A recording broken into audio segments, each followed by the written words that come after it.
Welcome to episode 58 of the Narrative Wargamer Podcast. I am Tony Rhodes, and tonight I'm joined by Adam Boyce.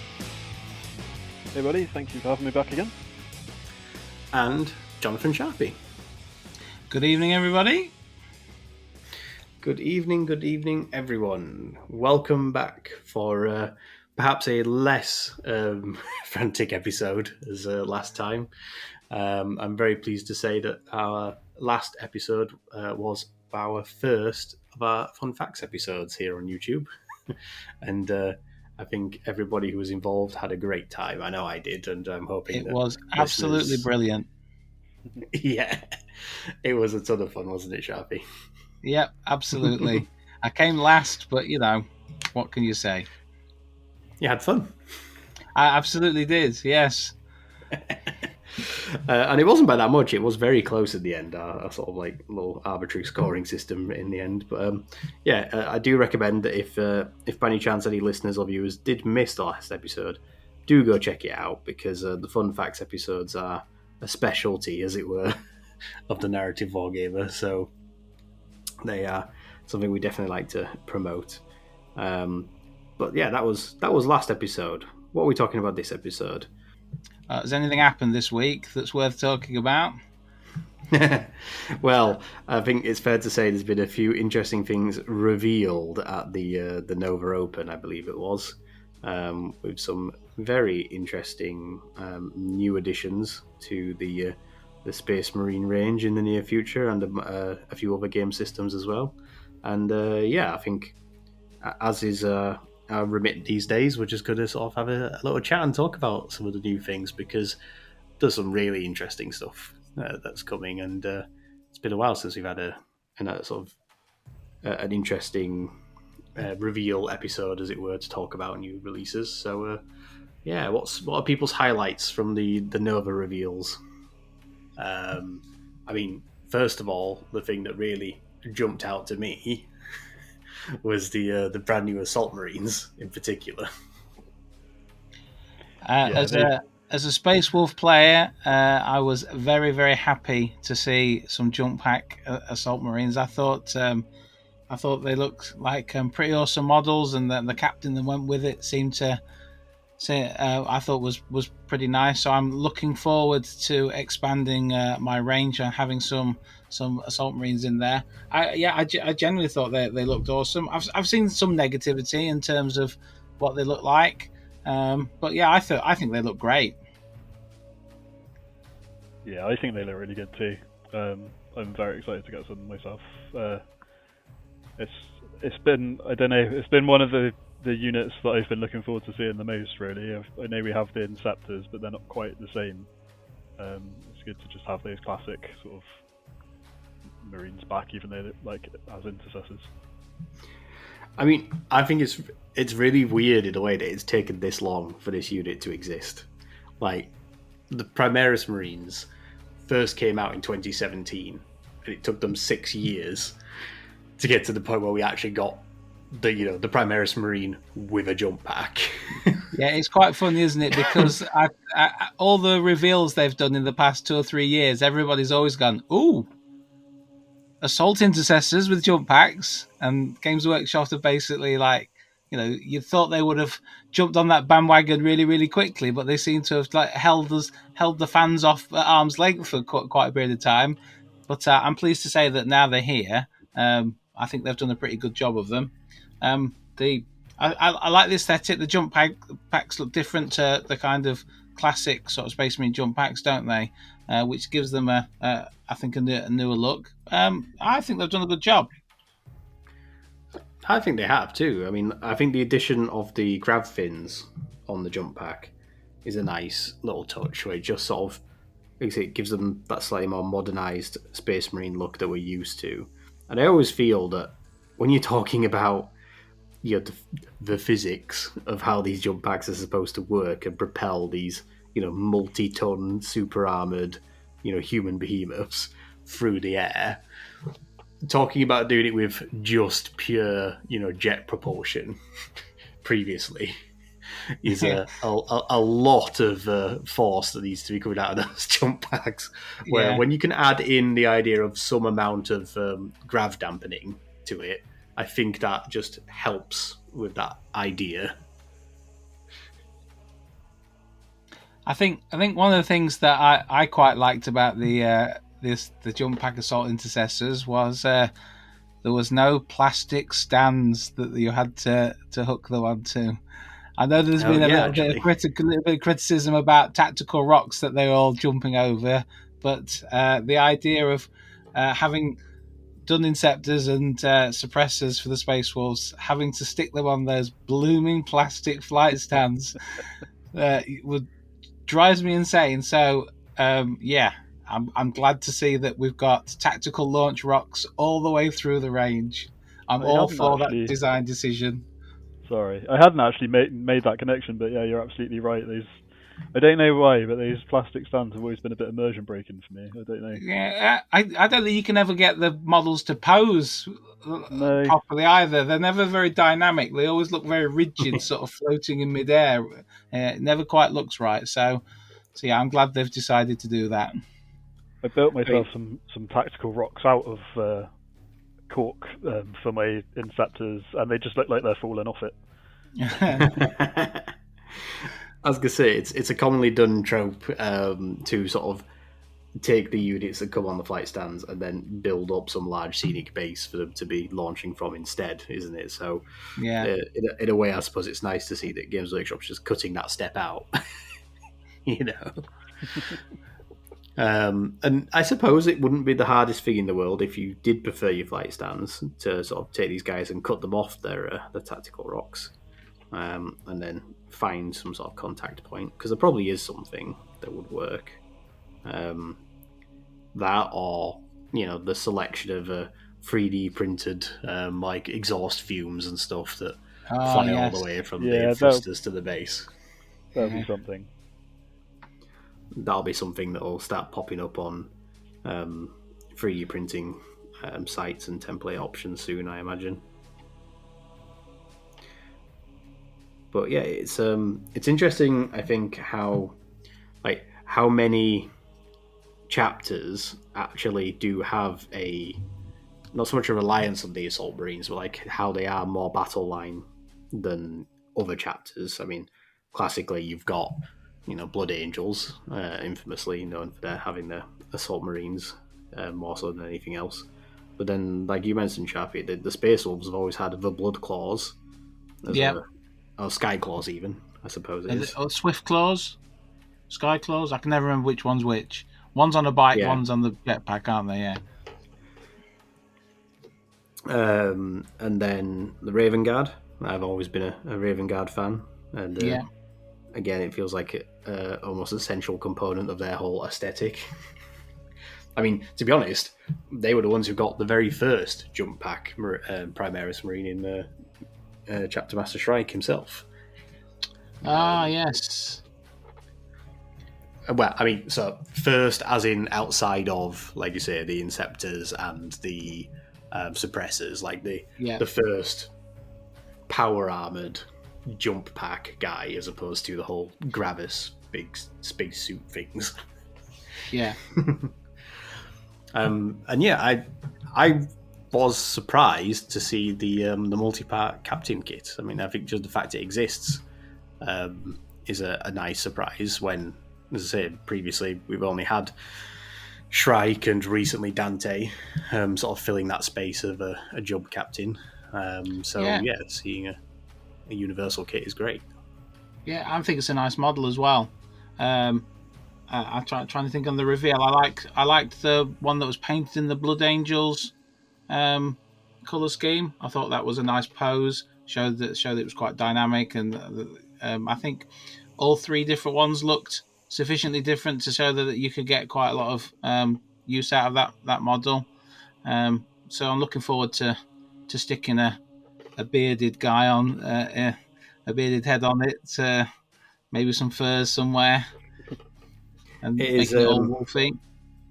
It is admittedly a shame that there doesn't appear to be any lightning claws on display. That would Yeah, have been nice again. That's just the Raven Guard in me. Would love to Yeah. have seen that. But I imagine the Blood Angel build, as it were, the one with the Power Fist, I bet that would look lovely as a Crimson Fist. As Captain flying through the air with his big hero punch ready to land. yeah, with his big red fist.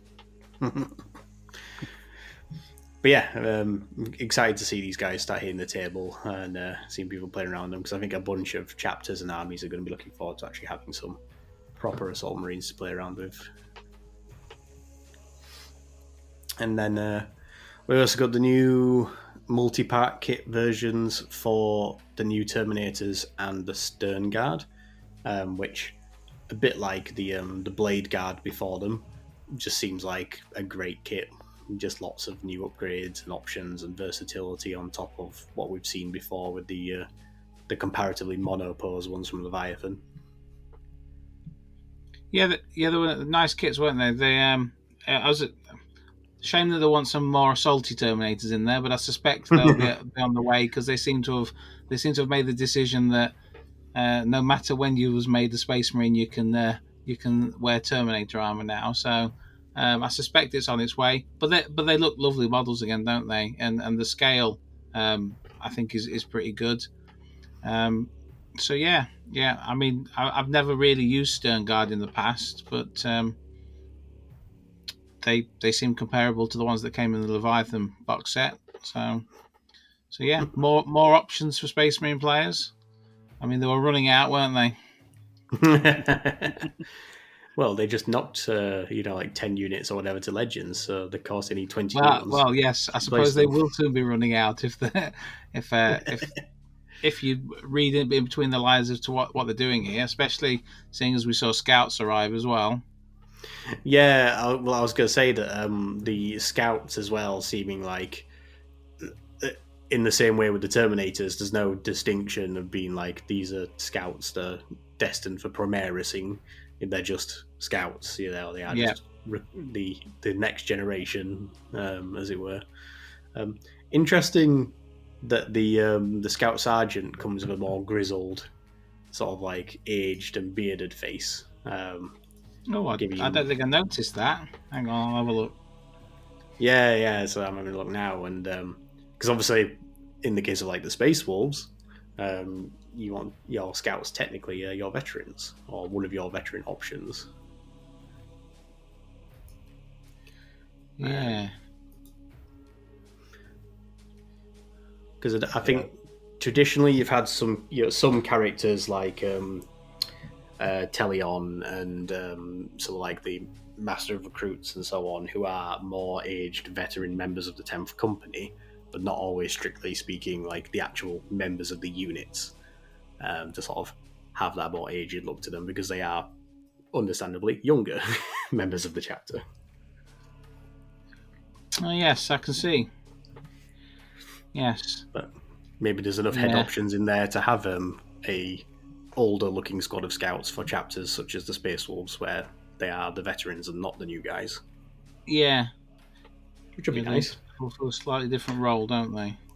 Yeah, I mean, obviously the other thing is you can head swaps work, because I have to say these Scouts look more in scale with their power armored equivalents than the previous Scouts have, I think. Yeah. They're just more like Marines in Scout armor than the sort of slightly diddier versions that Scouts might have been previously. Yeah, they definitely look like they're going to fit in with the army a little bit more than the old little baby ones. They look really good though. I really like what they've done. I've got a feeling you're not going to get the option to be able to build all snipers anymore, though. It's probably I was going to say I'd seen a couple of people complaining that the loadouts were going to look a bit weird, but I never really understood what they're offering from the article. Is it going to be a mixture? Because in the past it's been like all snipers or all shotguns, hasn't it? So bolters, or you can have a pistol and a knife, I think. Yes, the knife. I remember you could have all snipers once upon a time, but I've got a feeling they seem to be going down that way of you can run the unit as everything in the box sort of deal, aren't they? So you have a bit of a mix. Okay. I always you might. Sorry, Tony. No, go on. I was just going to say you might be able to buy 5 boxes of scouts to get 5 snipers to make us. I always enjoyed my my 4-man command squads in my guard army back in 8th edition because I used to take command squads as a sniper squad because they could take special weapons. So I used to take all 4 of them with snipers because they basically were like rattlings in the sense that because they were a command squad, they were ballistic skill 3+ because they were guard veterans. Now they didn't infiltrate like rattlings, and they didn't get some of the like cover benefits like rattlings got, but it didn't matter because they cost like half the points because a sniper rifle was only like 1 point or something. And to give the guardsmen, so it was like 40 points, if that. I think it might be 35 points at the time or something like that for like these 4 guardsmen with snipers. And I always dubbed this unit the finishers because I never used them for like sniping purposes in terms of like trying to pick a character out or anything like that.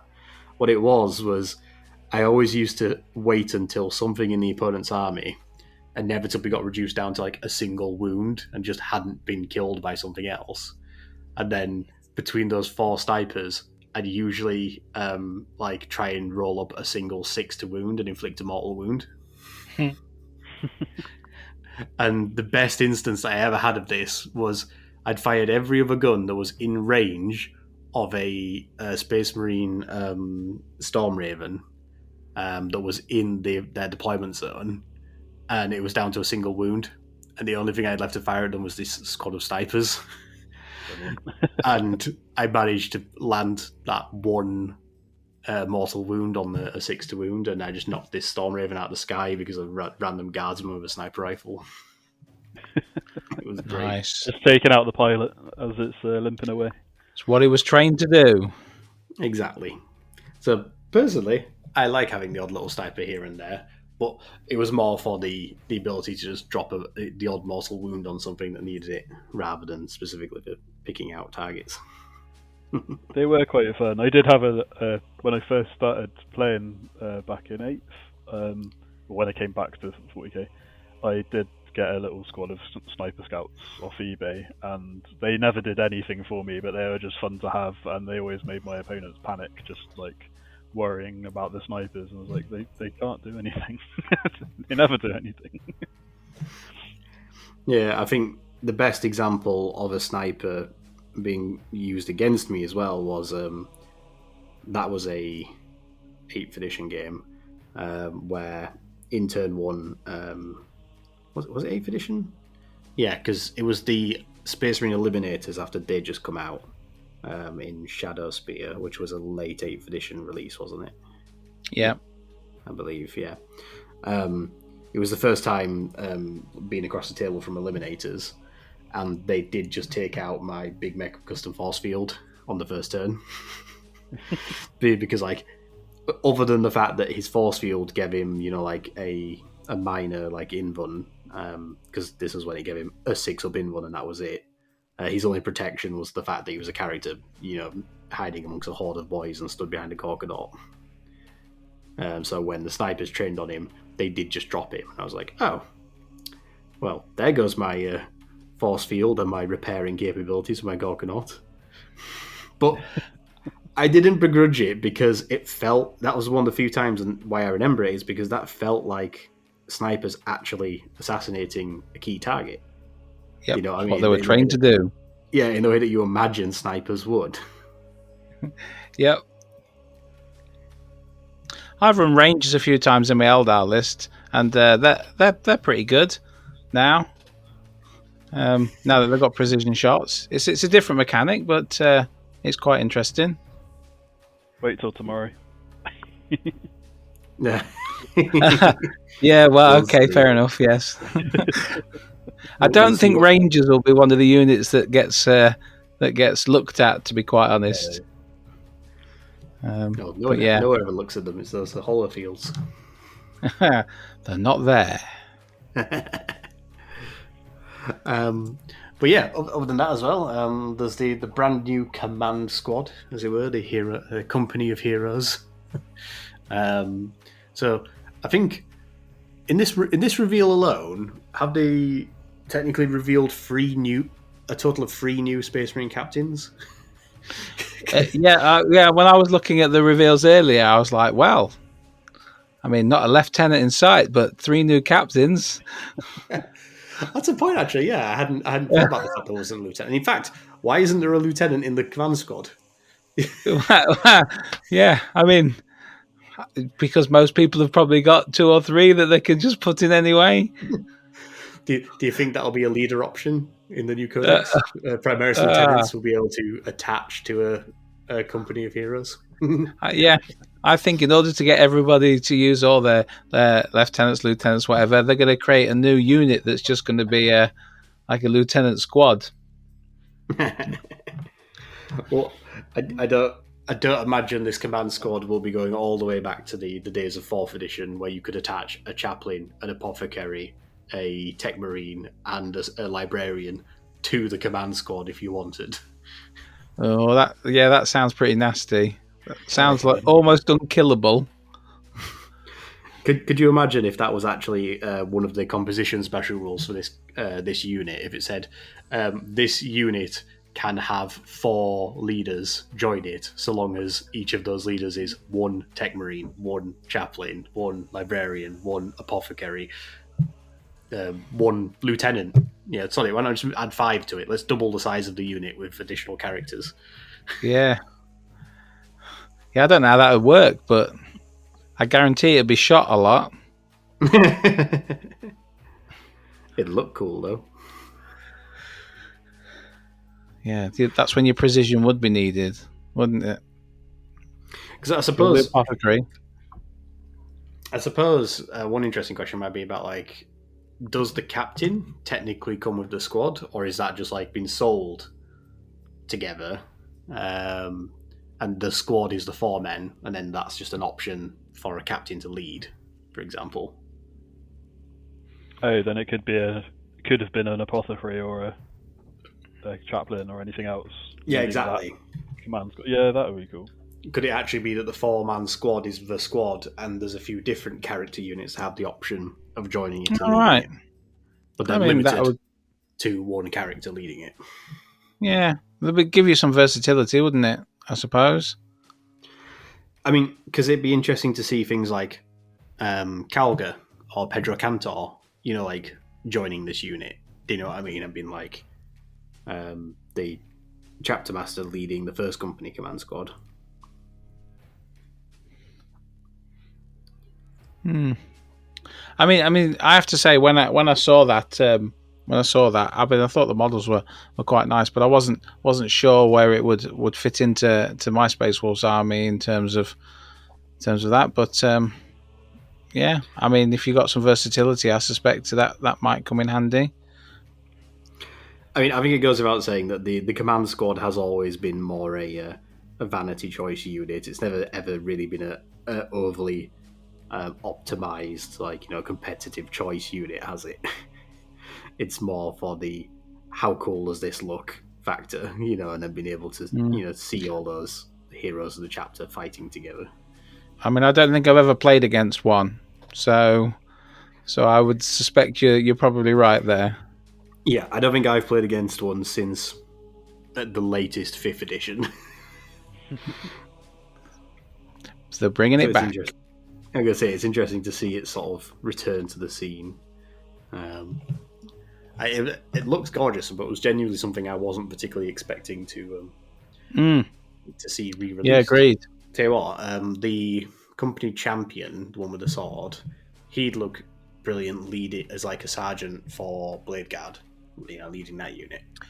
Yeah, when I saw that box, I looked at it and thought, I suspect that a lot of these models won't be used in the command squad, but they'll be used for parts and for doing something like you say, to sort of spice up your sergeants or create some characters in their own rights.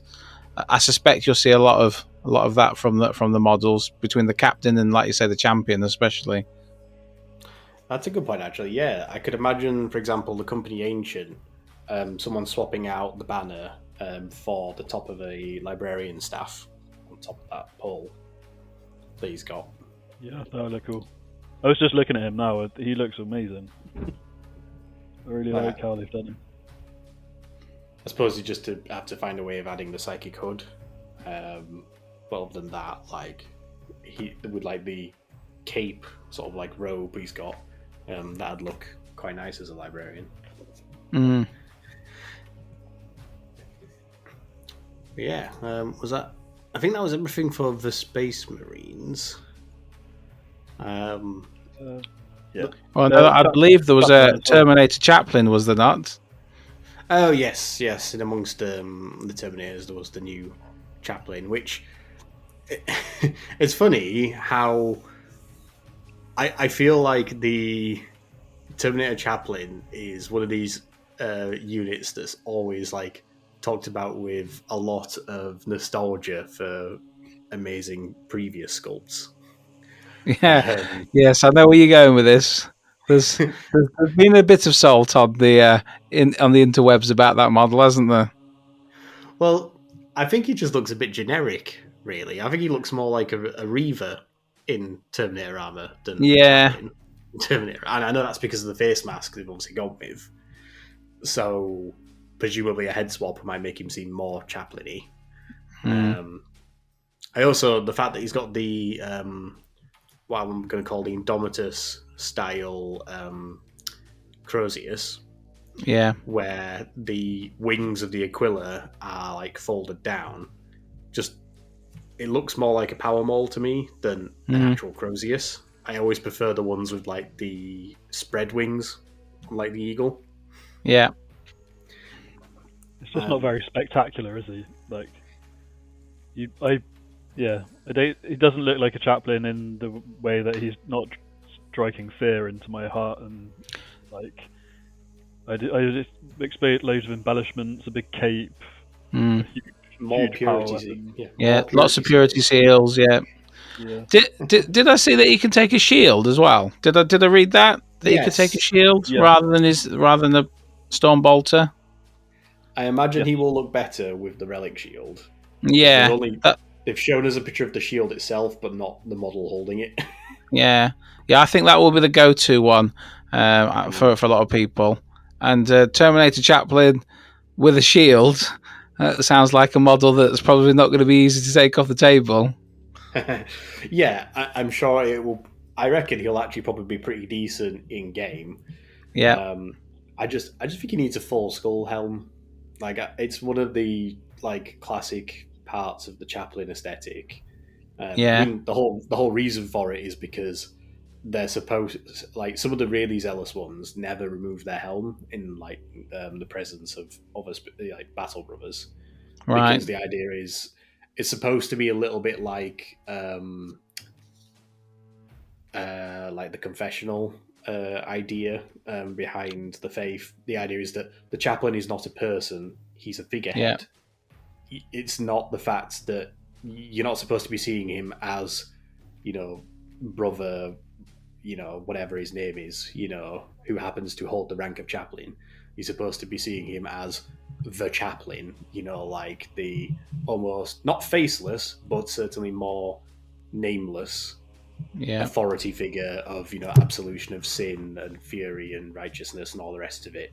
That's meant to be kind of like he is the eyes and the authority of the emperor, there on the battlefield, both to like inspire and also scrutinize, the faith of the battle brothers under his charge. That and the fact that I think the grills on his chest plate just need painting in bone, and that would make a big difference. Yeah, it seemed quite bland, didn't it? The paint job, in that respect. I'm sure once some of the big creators get hold of that model and they build it and they paint it, I'm sure it will look a little bit better. But yeah, there was definitely a lot of people who were harking back to the previous two Chaplain Terminator sculpts, which were a bit more traditional. And also spectacular. Yes. Yeah, that is true. Yeah, it's just something weird about the fact that they've gone to the effort of sculpting the chest plate like it's obviously skeletal ribs, but then they've not painted it like that. It's just painted as the black ceramite. Yeah. Which makes it look more like venting, like on the armor than it does the skeletal appearance. Yeah. Yeah. I wonder if it got a little bit of negative reaction because the other Terminator character sculpts have all been pretty good, haven't they? They have. And I think this is maybe one of those models where, like I say, once people get it in their hands and they just do the slightest conversions with it, be it a head swap, be it a fancy hero rock, a paint job where they go to town on the bone aesthetic, even just something as simple as having a different chapter shoulder plate, like this guy in Dark Angel colours as a proper interrogator chaplain, I think would look good. Then again, one of my favourite chaplain models of years past was the jump pack chaplain with Power Fist and Rosius. The one with arms outstretched. Oh, yes. Yes. The one simply declaring, "I need no gun. I have 2 weapons with which to hit you." Yeah. Yes. Crikey, that's an old model, isn't it? It is. I think I believe that was released as part of the Ikar 4 campaign back in early days of 4th edition. I think it was some point around that point in time anyway that it came out, and that's one of my classic memories of a great chaplain sculpt of years past. Well, with jump pack intercessors, we might be looking at one coming soon. Maybe. We've already got one on a bike. We've now got one in Terminator armor. So yeah, maybe jump pack is the next logical step for the. I'd love to see that. Who would be good to see actually? An Ashtaraf model. Yes. I mean, given that we've just had Dante relatively recently, I don't think Ashtaraf is on the cards anytime soon. But he would be a glorious jump chaplain special character. Yeah. His old model always looked like his axe was a bit too heavy, and he'd got just behind his head, and he was just struggling a little bit with it. So a good new sculpt for that one. I think would he cross the Rubicon Primaris? I feel like he would do, simply because if they were ever going to do anything with Ashtaraf, I feel like from the cast of characters they have, he would be the best one to do a Black Rage version of. Yeah. Like, obviously, they can't do it to Mephiston, because he's already been there, done that. Yep. They're not going to do it to Dante. Not really. No. Just let the poor man die. Yeah.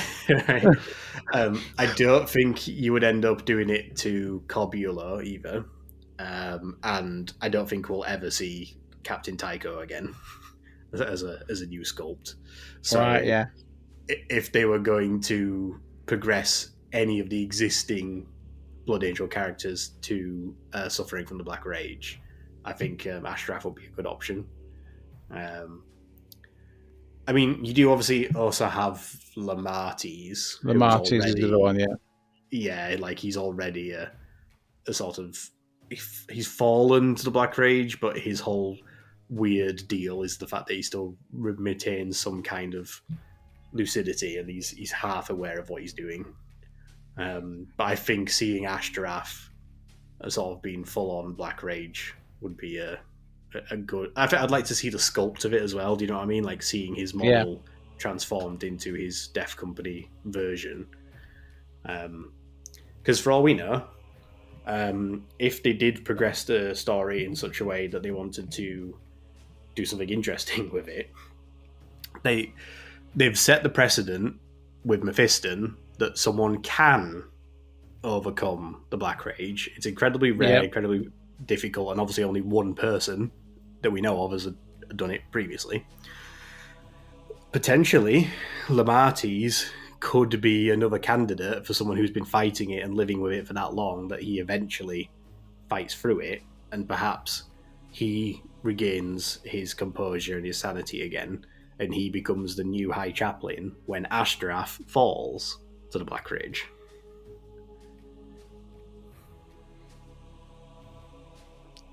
Yep. Which could be interesting to see. But in either case, it would be an option for a nice jump chaplain. Yeah, I'd like to see it. All right. Well, and speaking of things we'd like to see, what else did we get in the reveals that piqued anyone's interest? Well, I'm a very, very big Dreadnought fan for my Space Wolves. So I really, really like that Deredeo model. I thought it looked awesome. So I suspect there might be one winging its way into the shopping basket at some point in the future. It's funny because it's a Dreadnought type that I've never really sort of been drawn into in the past. I've never thought much to it. But then when they did that reveal of that model, I thought it looked absolutely awesome.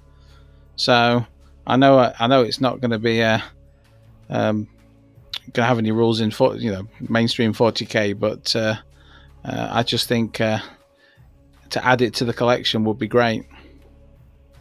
I mean, it does look very nice, and I could imagine it would look good in Space Wolf colours. Yeah, it's one of my ambitions to have nearly a full Space Wolf Dreadnought army one day. I've still got to pick up the two new Primaris Dreadnoughts that have been released recently, but yes, I've got a few other Dreadnoughts now, so that I think that would be an awesome one to add to the collection. I don't suppose you could use the Deredeo as a stand-in for the Ballistas, could you? 'Cause it's got the missile racks, I suppose, on top, but you'd have to do something to replace the las cannon, or find las cannon equivalents. That's true. No, but I think it looks awesome. So I mean, I've not really been that piqued by the Horus Heresy game in its own right, but they do seem to be releasing some very, very nice models. Yeah, I mean, I do think it's fair to say that the Horus Heresy range has been expanding in a pretty great way in terms of the models and what there is available and all the rest of it. And I think clearly this is all becoming a part now of the Age of Darkness becoming a lot more of its own distinct game system. Was it last week that they revealed the Fulgrim model? It was, yes. So yeah, as part of I'd be interested to know how you feel about that, because my feeling on the matter is we've had 3 pretty awesome Primarch models for Chaos for the in 40k, where they've surprised us with the way that the sort of Demon Hood had taken over them, and I wonder whether putting it into Horus Heresy before 40k might take some of the impact away from what that Fulgrim model may look like in 40k moving forward. It seemed like a very strange decision from Games Workshop's point of view to release it in 30k first, when we know that it's probably, pretty much certainly going to appear in 40k at some point in the future. Well, my suspicion is that this Fulgrim model being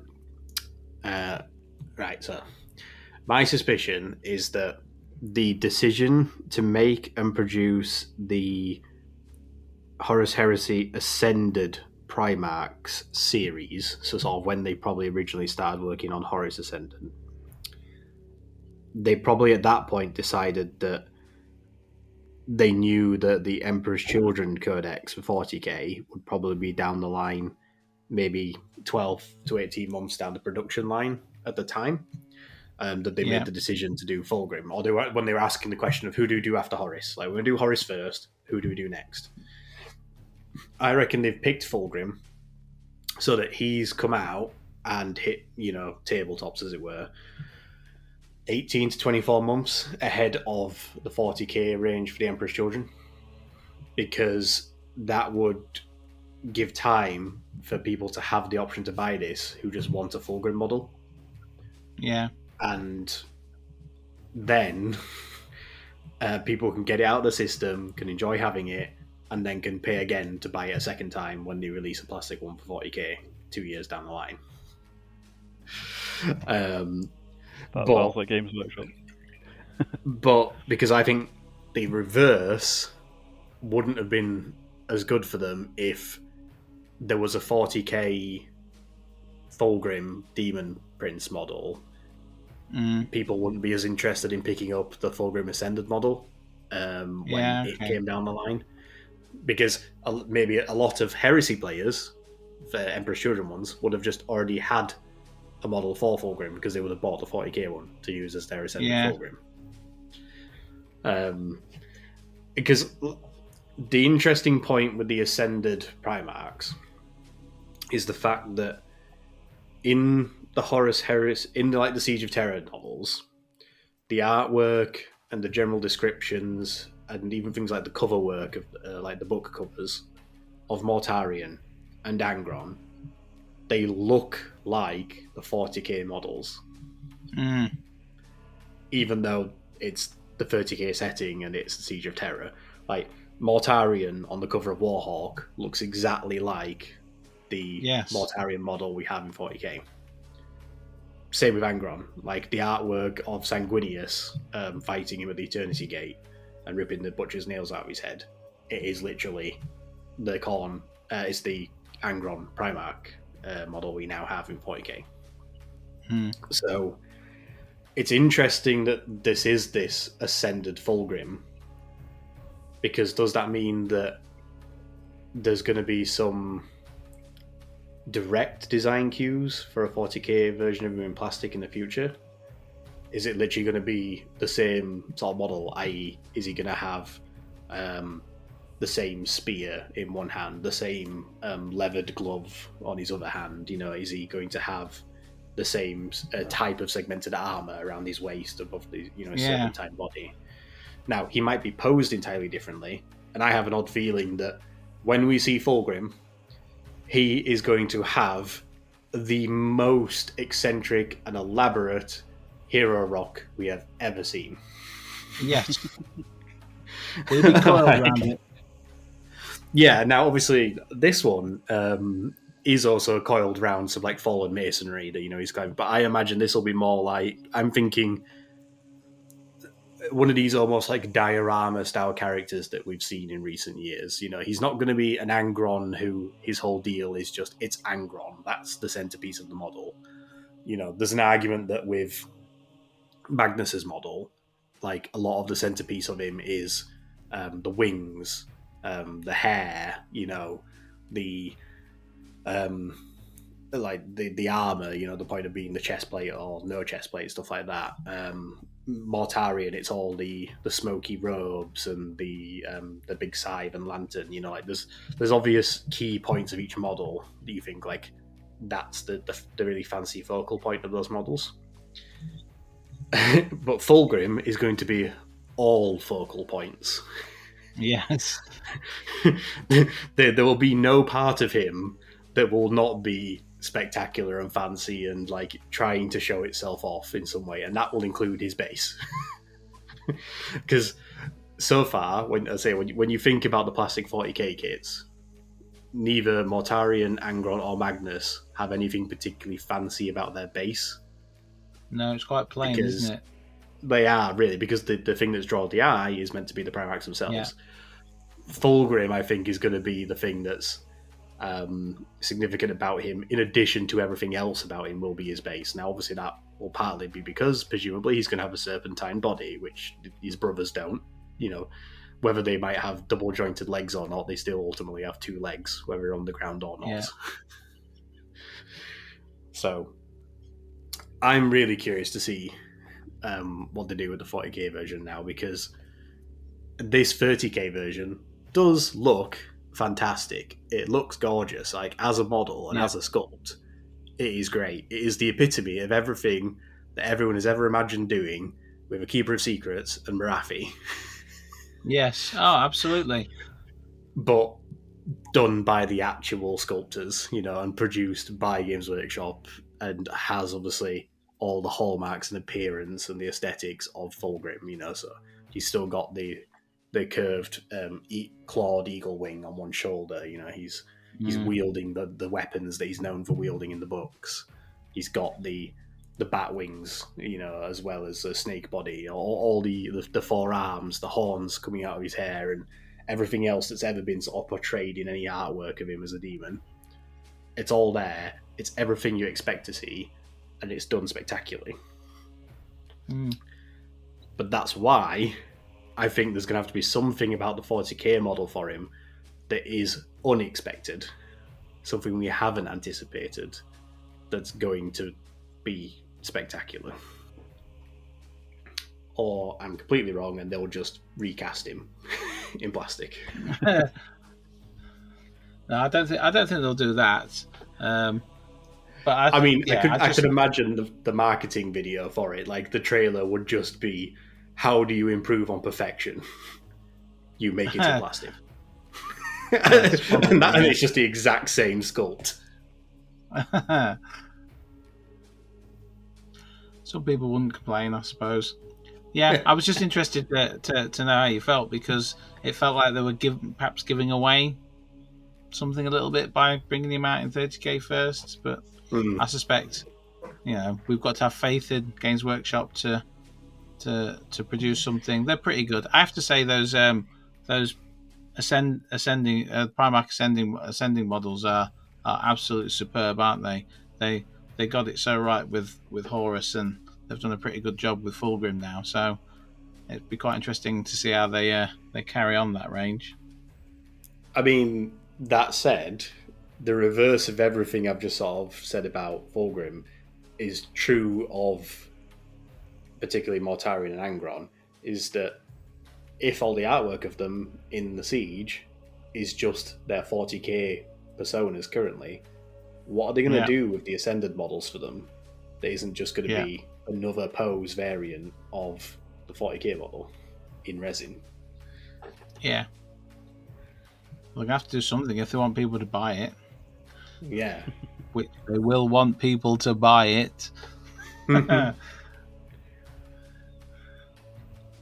Maybe Angron will come with a scenic base where he's like doing the hero landing, smashing into the ground on top of a bunch of custodies or something like that. Oh yes, scattered in all directions. Yeah, sort of like taken straight from the cover of a like Saturnine sort of thing. But yeah, I have to say, like, Fulgrim is a gorgeous model, and I think, like a lot of people, when you saw the little snippet or the thumbnail on the reveals, my first instinct was, oh my god, have they announced the Emperor's Children Codex for 40k? Yeah. And then for it to be like, no, it's just this one character model for the Horus Heresy.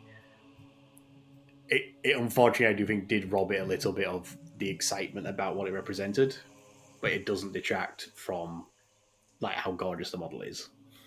Yeah. And yeah, then really, for me personally, there was one other thing that was a reveal that I was actually really surprised and excited to see, and of all things, that was the vampire team for Blood Bowl. Oh yes, yes. I thought it was awesome. I played with an undead team back in the day, so I thought it looked cool. I like the idea that the linemen were thralls. Thralls, is that what they said it was? I think it was that, wasn't it? Yeah. So yeah, I particularly am a fan of this kit, and I will probably be getting it myself, because vampires were actually one of my teams of choice back in the day. Right.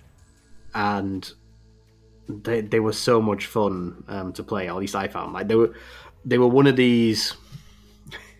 in very typical me style, they were one of these oddball teams, where they played a very unique and different style to sort of like almost any other team in the game, and were they.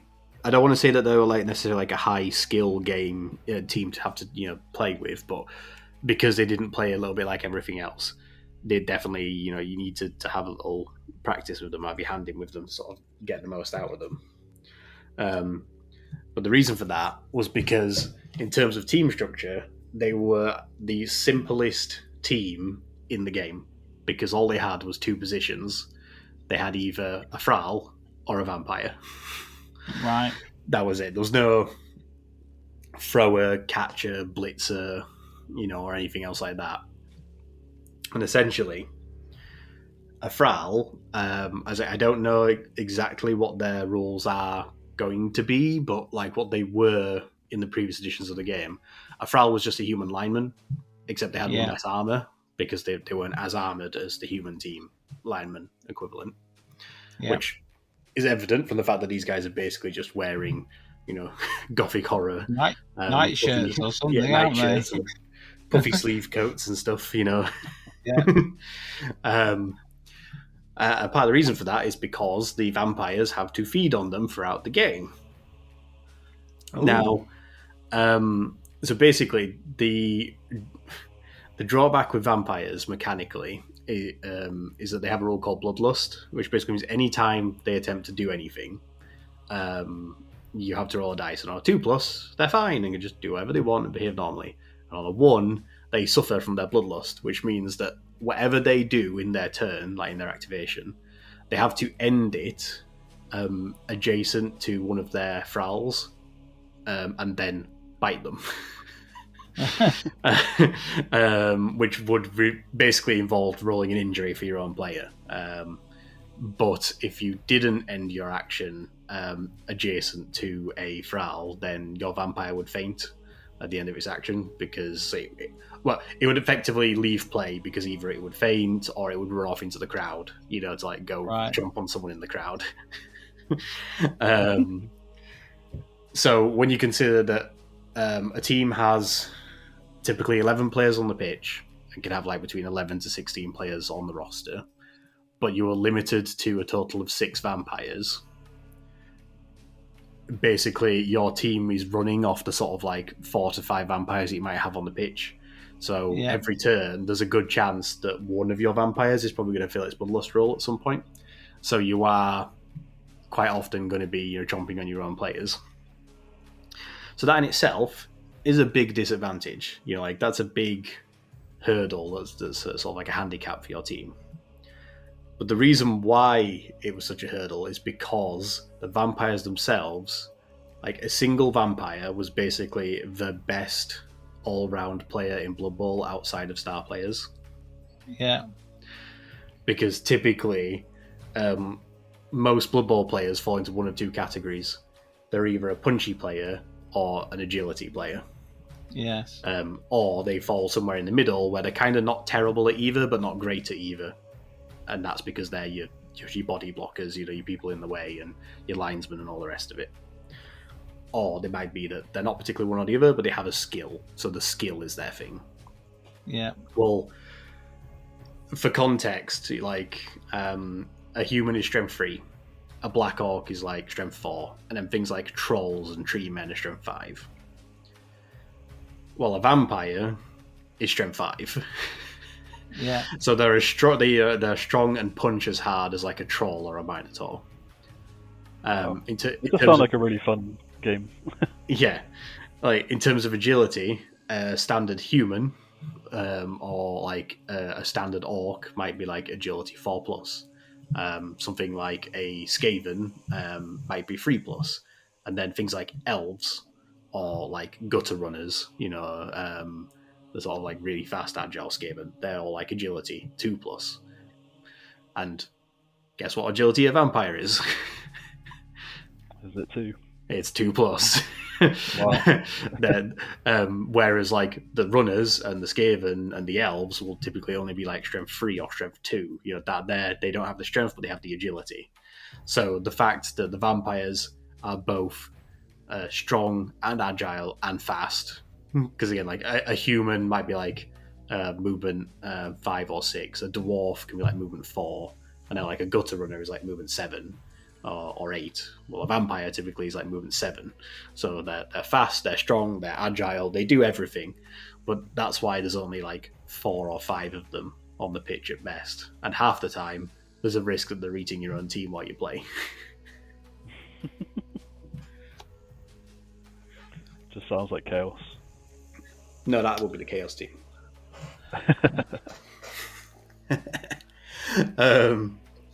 But yeah, so I'm looking forward to picking these guys up. And I say all that, especially because since the initial reveal, there's been like 1 or 2 follow-up articles showing off the star players and stuff, and a bit more information about the vampire team. And it turns out they are in fact adding some more sort of diverse roles in the team. So apparently there are going to be some actual positionals. So I don't know how much is going to change about the fundamentals, but they still have bloodlust, but they're going to actually have things like a vampire runners or throwers or blitzers or catchers in some shape or form. So it'll be interesting to see how and what they do with them to balance it, and what new handicaps get added for probably the thralls, those poor thralls. And they've actually for the first time ever got a team big guy. So whereas most teams have the option of like one big brutish monster, be it your Minotaur, your Rat Ogre, your Troll, apparently the vampire team is getting a Vargeist. So they're getting the sort of like feral, half bat vampire. Oh, right, yeah. Who is they mentioned in the article about it that he comes with like frenzy, which is basically like the ability to like attack twice, but he has a bloodlust roll of only 3+, so he's more likely to fail his bloodlust. Right. So yeah, I'm really interested to see what they actually do with the vampire Blood Bowl team, because I think I'll definitely be picking up a copy of it when I can get hold of it, because they are one of my old favourites from Blood Bowl of years gone.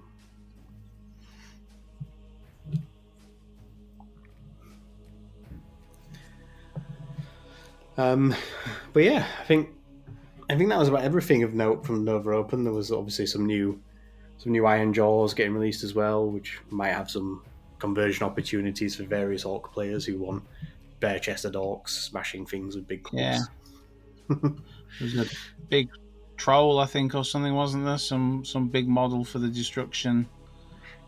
Some troll king who's got like his crown is it's like a shattered runic wheel of magic circle that has like all the 8 winds of magic as part of it. So presumably that's some magical artifact that's bolted to his brain, giving him some weird powers. Yeah.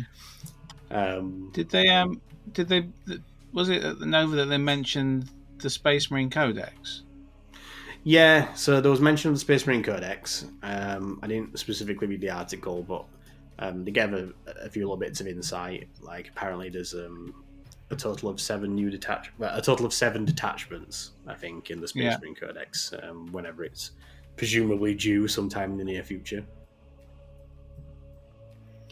Which I have to say, by the way, I'm surprised that there was some part of my brain that just assumed they were going to do a joint release like they did in 9th edition, and I would have assumed that Codex Tyranids and Codex Space Marines would have landed on the same day, like they did with Space Marines and Necrons in 9th. Because I think it's the first time I ever remember a edition where the first Codex released wasn't a Space Marine Codex. Well, yeah, I would totally agree. I was surprised it wasn't out first. Like, I wonder whether or not this is still some slight, like, little leftover prize for them supposedly winning the global campaign, for the Tyranids winning, that is, and that's why they got the Codex first.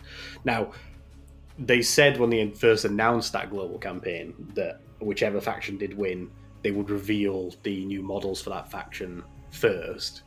So I can only assume that if the Space Marines had won that campaign, what we would have just seen at Nova was all the Tyranid models being shown off. Yeah. And we would have seen the Space Marine ones back when we first saw the new Tyranid models. So maybe if the Space Marines had won the campaign, it would have been the Space Marine Codex that would have been on pre-order this weekend. That makes sense. Yeah. But yeah, just interesting. But I think they've said that there's 7 detachments in the Space Marine Codex, which includes the Strike Force one, whatever it's called at the moment, with the combat doctrines, and then there'll be sort of like 6 new ones. Which, although we haven't got it in hand yet, we obviously have started to see now information being sort of presented to the public about Codex Tyranids. And we've had a breakdown by various sort of like content creators about the contents of the book, and a couple of battle reports now for people to watch on YouTube and so on. And from what I've seen, I'm quite pleased with what we've seen and heard so far, because it sounds like we're kind of getting everything that we hoped we would be getting, and nothing too drastic or different from that in a good way.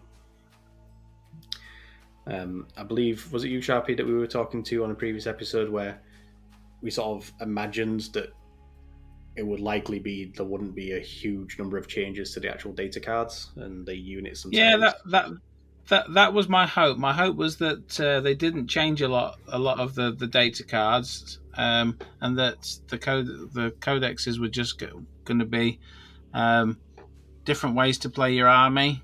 To obviously, in terms of what your favourite models are, and it seems like from what I've seen over the weekend and at the start of this week that does seem to be the case in most parts. I've not heard of a great deal of many tweaks to the way units are working. I know that there's a couple of new models. I suspect they might get some rules because of the new models, but everything else seems fairly similar. And the flavour of the codex seems to be in what they're offering people in terms of how they can play their army. So yeah, I mean, I've seen that there's obviously like a Crusher Stampede detachment, isn't there? And is it like an Endless Swarm detachment, depending on how you like here? You can bring one with all your Lictors and sort of your Vanguard sort of Tyranids, which I think is great. And I like the idea that you know, there may very well be 36 Tyranid stratagems, but you're only ever going to be able to use 6 of them. Okay, and they will fit into what your strategy for your army is. You're not going to sit there 2 hours after you've played a game and think, I could have used that stratagem at that point in time, but I totally forgot it was there because there's 97 stratagems in my book, and I was too busy doing re-rolls. That would have been really good. 3 books. yeah, exactly. So I think it looks.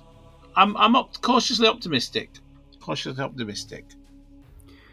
Yeah, I agree with your sort of sentiments there. I think I'm really looking forward to seeing how all of the different armies sort of come out and what sort of detachment rules they're going to have. But yeah, I like that you've got sort of a condensed list of relevant stratagems to use, like the fact that they've got different ways to play, like the Crusher Stampede and stuff for the Nids. It's just going to be interesting to see what they come out with for other armies. I've been interested to see the way in which they've implemented it in the books. So yes, obviously you've got these 6 different detachments in the case of the Tyranids, and each one comes with its own 6 stratagems and 4 enhancements. And I assume there'll be some small amount of crossover in the stratagems. So like, for example, in the case of the Space Marine ones, I would assume that probably all the detachments, one of their stratagems is going to be the Armour of Contempt. Yeah. So that sort of thing where it's like, that's a fundamental thing of Space Marines in this edition. So like, the other five stratagems might be more towards the theme of the detachment, but like all of them will always have access to Armor of Contempt, and it'll be the same obviously across all the detachments, which will be a nice way of just remembering that as a player, be it the opponent or player of the Space Marines. You just know that that's always there. And I assume there might be a similar one for the Tyranids that might not necessarily be across all of them, but maybe there's one to do with Synapse that's commonplace across maybe 4 of the detachments, for example. I don't know. But it's the other thing that's really interesting about it, and the way that they're differentiating which units work particularly well in the certain detachments, is using the keyword system. So, for example, you mentioned the Endless Hordes detachment. It sounds like it has a number of stratagems, and I think even 1 or 2 of the detachment rules, which state you can use this ability or this effect comes into play on Endless Multitude units. So units that have that Endless Multitude keyword. So that would be like Termagants, Hormagaunts, Neurogaunts, for example. So it's not like they're having to list in the detachment rules, these 10 units gain these benefits and these 20 don't. If that makes sense. Yeah. Not saying like Gene Stealer units, like Gene Stealer units, Lictor units, Neurophrobe units, Von Ryan Leaper units, the Death Leaper, XYZs in a Vanguard detachment gain these abilities. They just say Vanguard Assault keyword units get this. And then what's nice about that is it means that if you're using the other detachments, those keywords just don't come into play. If you're doing Crusher Stampede, you can still include a unit of Termagants if you want them for something, but the fact they have the Endless Multitudes keyword doesn't mean anything, because as part of the Crusher Stampede, you have nothing that interacts with it. Yeah, I definitely think that's a good way to do it. Hopefully that'll be something they utilise throughout. Well, I'm sure it is. It's going to be something they utilise throughout all of the codexes quite well. I wonder if, for example, that might be how they do some stuff with the Space Marine detachments. So, for example, the Space Wolves. Every Space Wolf unique unit might have like Sons of Rus or something. So things like Thunderwolf Cavalry, Wolfen, Skyclaws, Bloodclaws, Grey Hunters, whatever. So the detachment rule would say any Sons of Rus units gain XYZ benefits. So you could take the detachment and get the bonuses on those units specifically, but things like your Devastators, I suppose Longfangs would probably have the keyword. You'd use Longfangs in that case, but things like your Eradicators wouldn't specifically get a benefit from that particular detachment because it's meant to be the Space Wolf themed one. Well, maybe that detachment just unlocks that keyword for you to be able to use those, and then if you've got Longfangs, they're just Devastators in a different detachment. Yes, actually, potentially. That might be another way and that then when you use the specific Space Wolf detachment, it turns them into Longfangs and gives them special bonuses. But yeah, it seems nice to know that if the sort of trend of the Tyranid Codex is anything to go by, there's not going to be drastic changes to how your units in your army plays when your Codex lands.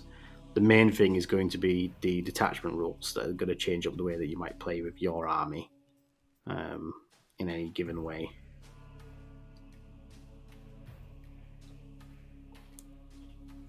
Yeah, it sounds like there's been quite minimal changes to the units so far, so hopefully that stays.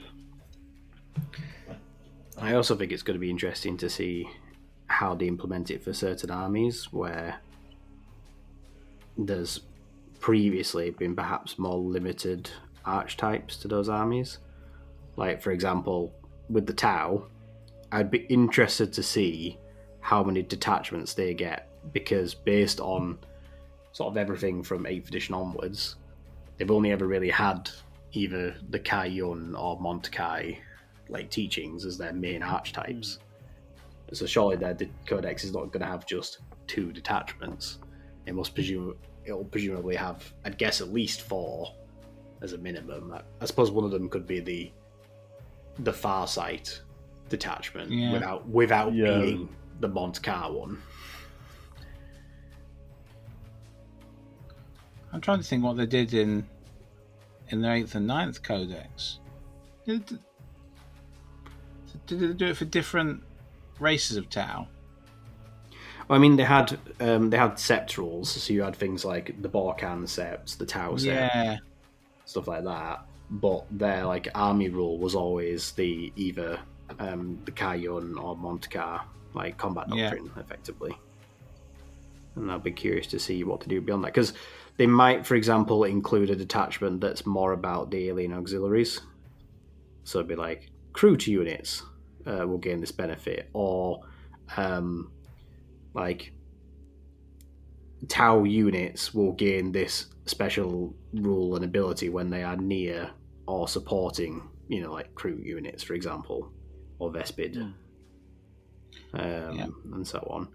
But for all we know, they might even get a new race. I wouldn't put it past them at the moment, because if most armies get a small model range release, like 2 or 3 new units, then I could see the Tau, for example, getting another lone alien unit like the Vespid.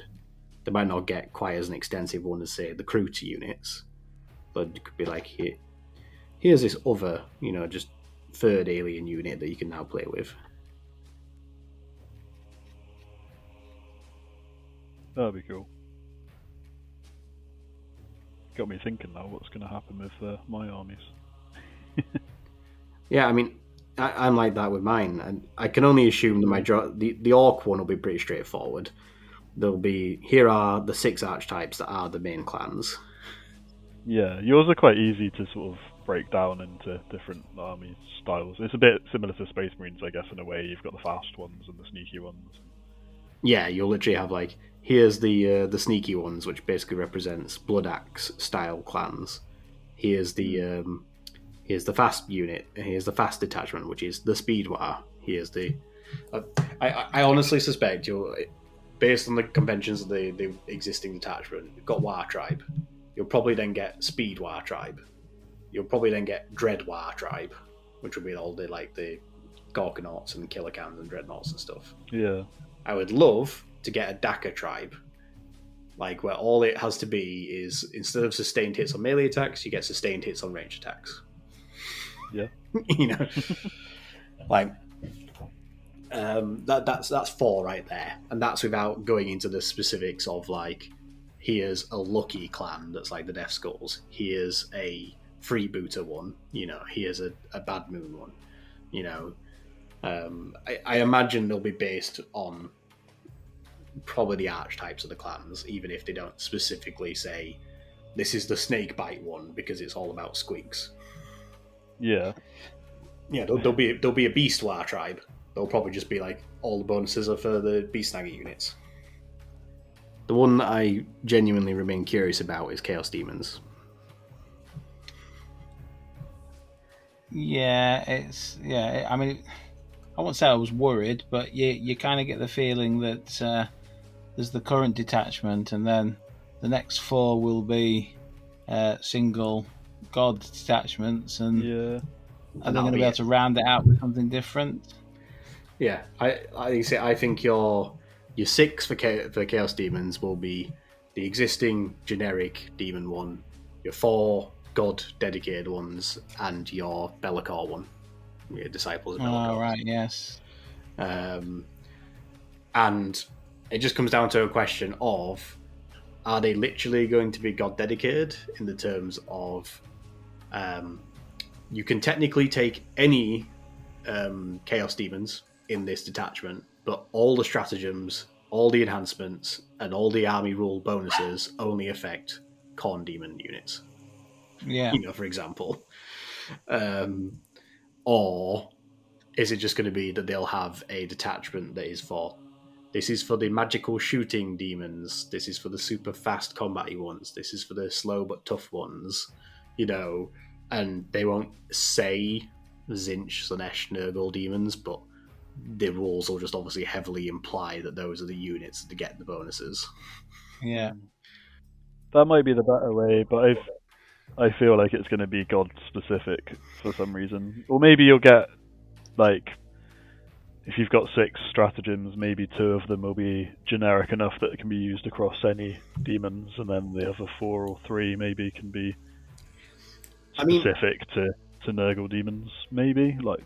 Yeah, I do think that the default that we've got at the moment, the Warped Ensigns, whatever it's called, that one I think does do a really good job of being a universal, undivided Chaos Demon detachment. But because I actually think that one does that really well, I can't help but feel that despite having this caveat of it doesn't matter what sub-faction your units are, because the detachments for all the armies now are going to be universal to that faction, I just can't see how they can break away from that and keep that promise for demons. I feel like it is going to have to be, here's your god-specific detachments. Yeah. And to be fair, it's probably what most demon players want, maybe. Yeah. I speak as a non-demon player, but if I had an army that was just Khorne, I would probably want a detachment that boosted that to the max. I do think it is the great irony of Chaos Demon players and their collections that they are divided into 2 camps. Yeah. Those that are pretty sort of eclectic and like to have their sort of fully mixed, undivided collections featuring most of, if not all of the gods, and those who are just there for their one particular patron. There for the blood. Yeah. And I think there should be, a nice option for both. And I admittedly, I'm in that weird position where I don't quite know what I want, because I feel like I could enjoy it whichever way they go with it, but I also feel like I could be disappointed by whichever way they go with it. And I'm not quite sure where I'm going to settle on it until we learn more. And it's going to be over a year's time out anyway, because Chaos Demons are not on the initial roadmap for the Codex releases anyway. Yeah. Well, they've got plenty of time to get it right then. Hopefully. Or an afterthought.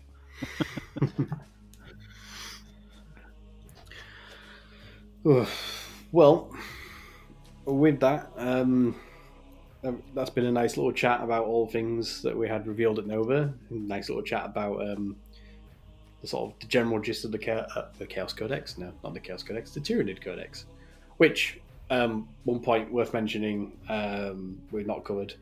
There are Crusade rules in the Tyranid Codex. We know that to be the case now, and it was hoped and assumed that there will be some kind of Crusade rules coming forward in 10th edition. So hopefully, maybe in our next episode, we might have Dan on to finally do his long-awaited Tyranids on Crusade episode, since he's been waiting a whole edition now to do it at this point.